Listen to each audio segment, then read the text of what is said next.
everyone, I am Rashmi Prabha and welcome to my channel Combine CS the Extra Step. Dear learners, I hope कि आपका weekends आपने बहुत अच्छे से spend किया होगा। मे बी जो कोई भी कंपटीशन की अगर आप तैयारी कर रहे हो तो आपको मैंने ऑलरेडी बोला है कि वीकेंड्स ऐसा दिन है जो आप फैमिली के साथ तो जरूर बिताएं और साथ में आपका उस डे को जो भी आपने पूरी वीक में पढ़ा है उसका रिवीजन जरूर करें। और अगर आपने ऑलरेडी सारे कॉन्सेप्ट्स को कहीं से पढ़ रखा है तो मैं आपसे ये भी रिक्वेस्ट करूंगी कि you need to focus on your mock test. आप कोई भी टेस्ट सीरीज लीजिए या प्रीवियस ईयर के क्वेश्चंस को सॉल्व करना शुरू करिए। तो चलिए आज का सेशन हम शुरू करते हैं। But because today is Monday तो आज मैंने भी कुछ नया सोचा है कि जो हमने प्रीवियस वीक में पढ़ा है let me remind everything in 1 or 2 minutes। तो आप वीडियो को लास्ट तक जरूर देखिएगा because today I am going to discuss what is Cartesian product and what is relation. So let us start with today's session. First of all हम ये देख लेते हैं व्हाट इज सेट थ्योरी। तो हम ज्यादा डिटेल में नहीं जाएंगे, बस हम उसका ऊपर से ओवरव्यू ले लेंगे। तो what is set? Set is a well defined unordered collection of distinct element. तो ऑलरेडी वी हैव स्टडीड कि सपोज आपके पास एक सेट है, सपोज मैंने ले लिया एक सेट ए बी, करेक्ट। तो this is a set which consist of alphabets. तो अगर इस सेट में मैंने सपोज 1 2 ले लिया, 1 ले लिया सपोज, तो this is what alphabets and this is numeric. तो ये सेट थ्योरी में आपका अलाउड नहीं है। तो इट मीन्स व्हाट कि वेल डिफाइन होना चाहिए, मतलब जो कलेक्शन ऑफ एलिमेंट्स लोगे वो किसी एक सेट को बिलोंग करना चाहिए। अनऑर्डर्ड, अगर आप इसको बी ए लिखो उससे कोई फर्क नहीं पड़ेगा। And distinct means what? Distinct मतलब ये होगा कि यहाँ पे आप डिफरेंट डिफरेंट कैटेगरीज का सेट बना सकते हो। जैसे हमने ऑलरेडी पढ़ा जो सेट आपका डिस्क्रीट मैथमेटिक्स है वो बेसिकली एक सब्जेक्ट नहीं है, उसमें आप डेटा स्ट्रक्चर भी पढ़ते हो, ऑप्टिमाइजेशन भी पढ़ते हो और ग्राफ थ्योरी, ग्रुप थ्योरी सब कुछ पढ़ते हो, ठीक है। नाउ ये सेट थ्योरी की बात हो गई। नेक्स्ट हम ये पढ़ते हैं डियर फ्रेंड्स, सेट में एक सबसेट का बहुत ही इंपॉर्टेंट कॉन्सेप्ट आता है। What is subset? Suppose I have written b equals to 3 4। अगर 3 4 से सपोज मैंने एक b डैश एलिमेंट ले लिया, इसकी वैल्यूज मैंने डाला 3, देन 3 इज अ एलिमेंट जो इसका सब पार्ट है। एज फॉर एग्जाम्पल ये एक यूनिवर्स है, यूनिवर्स में मैंने बोला 4 है और इसे मैंने एक छोटा सा एलिमेंट ले लिया 3। तो 3 क्या है? 3 इज अ सबसेट एंड आपका ये क्या है? Universe, correct. तो अगर सपोज मैंने एक सेट ले लिया विच इज 5, तो 5 ले लिया तो 5 क्या? सबसे smallest element of the set है। अगर सपोज मैंने u ले लिया तो u is the largest set. तो ये हमारा 5 और यूनिवर्स का कॉन्सेप्ट होता है।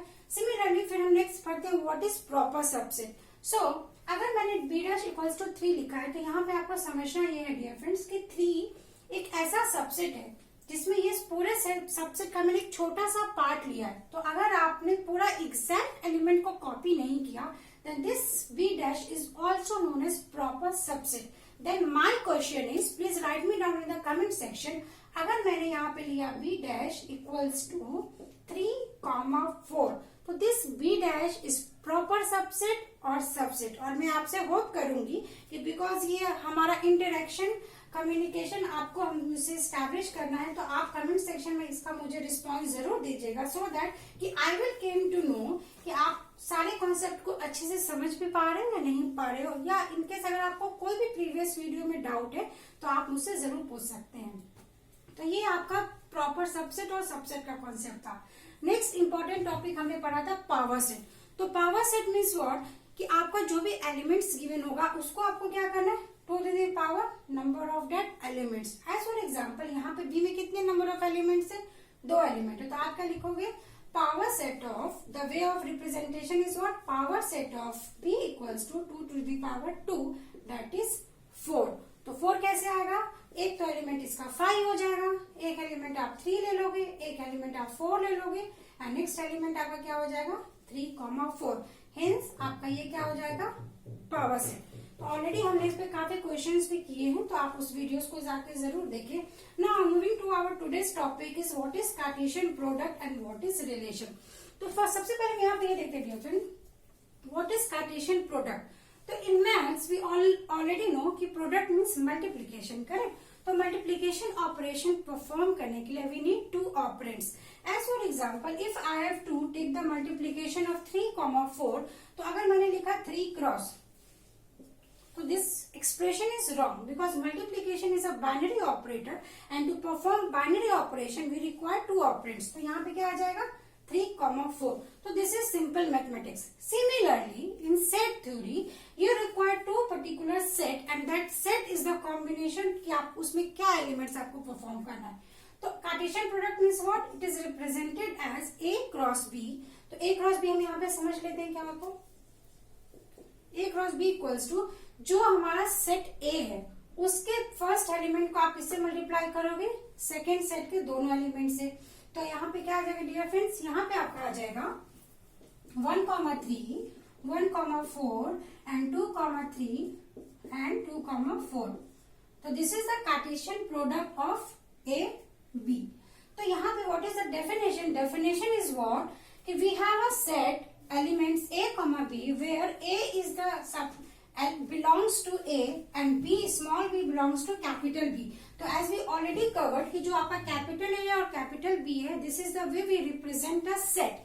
and what is small and a small b, small a and small b is the representation of the elements of your set। so this definition says if first element belongs to first set and second element belongs to second set। और ये definition आपको बहुत अच्छे से समझना है because concept को आपको समझने की बहुत जरूरत है, क्योंकि अगर आपके क्वेश्चंस इस पे आते हैं तो आपके कॉन्सेप्ट क्लियर होना चाहिए। तो यहाँ पे हम देख लेते हैं this is what Cartesian product. तो इसका जो फर्स्ट एलिमेंट है तो आप चेक कर लो, इसका जो फर्स्ट एलिमेंट है that is 1 1 2 2, this belongs to which set A and जो सेकेंड एलिमेंट है which belongs to second element. Hence I hope कि आपको ये डेफिनेशन अच्छे से क्लियर हो गया होगा। ठीक है, small A means element belongs to first element belongs to first set, second element belongs to second set. So this was Cartesian product. Cartesian जो प्रोडक्ट है वो हम इतना डिटेल में इसलिए समझ रहे हैं because next important topic is relation and after relation हम समझेंगे फंक्शंस। तो फंक्शंस में आपके बहुत सारे क्वेश्चंस इससे बनते हैं। Then first property we need to study is कि is A cross B equals to B cross A होता है या नहीं होता है। Then what you need to do is कि आपको इसको याद करने की कोई जरूरत नहीं है डियर फ्रेंड्स। आपको एग्जाम में जो क्वेश्चंस बनते हैं अगर आप ये बेसिक्स को अच्छे से करोगे तो आप कोई भी क्वेश्चंस को अच्छे से कर सकते हो। एज फॉर एग्जाम्पल हमें क्या करना है, सिंपल मैथ्स में हम क्या करते हैं LHS इक्वल्स टू RHS को प्रूव कर लेते हैं। तो see what we can do is कि अभी सॉरी मैंने उसको मिटा दिया, A क्रॉस B यहाँ पे 1 3 हम लिख सकते थे 1 4 2 3 2 4 करेक्ट। और आप B क्रॉस से क्या लिखोगे, तो आप बोलोगे ये तो सेम ही लिख देंगे। तो सेम कैसे लिखेंगे, अभी इसका ये डेफिनेशन क्या बोल रहा है, डेफिनेशन इज टेलिंग कि जो फर्स्ट एलिमेंट है वो फर्स्ट सेट का होना चाहिए। अब यहाँ पे होगा which is the first set, first set is B। सो यहाँ पे क्या आ जाएगा 3 1 3 2 4 1 4 2। Then again you will might be confuse कि यहाँ पे मैंने क्या लिखा अनऑर्डर्ड। तो आप ये समझेंगे 1 3 एंड 3 1 इज इक्वल। तो dear friends this is not equal. अगर आप ऐसा लिखते हो 1 3 equals to 3 1, this is not equal. क्यों, क्योंकि ये तो इक्वल हो जाएगा बट आप इसको इसमें रखोगे ना दिस सेट। तो ये सेट क्या बता रहा है कि ये आपका क्या है, किसी एक फर्स्ट सेट का होगा और ये भी किसी एक फर्स्ट सेट में होगा। तो आप देखो B की वैल्यूज क्या है 3 4, तो 3 4 यहाँ पे क्या है आपका 3 4 फर्स्ट एलिमेंट है। तो हेंस आपका this is not commutative property. तो इस तरीके से आप किसी एग्जांपल को लेके अच्छे तरीके से किसी भी थ्योरम को प्रूव कर सकते हो। और ऑलरेडी हमने पढ़ा है कि सेट थ्योरी में बहुत प्रॉपर्टीज होते हैं, कम्यूटेटिव, एसोसिएटिव, डिस्ट्रीब्यूटिव। तो जितने भी क्वेश्चंस बनते हैं सारे क्वेश्चंस में आप एज्यूम करोगे किसी नंबर्स को और उसके बेसिस पे आप आंसर्स को कैलकुलेट कर सकते हो। Now, next thing is point number 2. Here it has written A equals to M and B equals to N, and this is what, this is the way we represent cardinality, correct? Which is also known as length. तो suppose there is a set जिसका length है M and there is another set जिसका length है N. It means what कि इसमें M number of elements present है and इसमें N number of elements present है। तो क्वेश्चन इज व्हाट कि अगर आप A क्रॉस B करोगे तो उसका लेंथ क्या आएगा। तो इट माइट बी कंफ्यूज कि आइदर वो M प्लस N होगा या M क्रॉस N होगा, बिकॉज क्वेश्चंस में आपको सिर्फ यही दो कंफ्यूजन हो सकते हैं। अब इस कंफ्यूजन को दूर करने के लिए आप फिर से एक एग्जांपल ले लो। तो अभी हमने ये एग्जांपल देखा जो A क्रॉस B है, इसमें कितने नंबर ऑफ एलिमेंट होंगे 1 2 3 4, करेक्ट। तो यहाँ पे क्या आ जाएगा, सपोज अगर इसमें कोई एलिमेंट है 2, इसमें भी एलिमेंट हमारा क्या है 2, देन ये क्या आ जाएगा आपका 4, hence answer will be 4. So A cross B का आपका लेंथ क्या हो जाएगा, m मल्टीप्लाई बाय n। तो this was simple concept of relation. Relation के कॉन्सेप्ट बस इतने से ही है, इससे ज्यादा रिलेशंस में आपको समझने की जरूरत नहीं है। अब यहाँ पे हम ये देख लेते हैं, जो आप रिलेशन देख रहे हो फ्रेंड्स, इसमें एक गेट 1993 में there was a theorem has been asked, let A is a finite set of size n, the number of elements in the power set of A cross B, A cross A, sorry, यहाँ पे हमने पढ़ा अभी A cross B, हमने अभी देखा यहाँ पे क्या एलिमेंट्स आया, 4 एलिमेंट्स आया।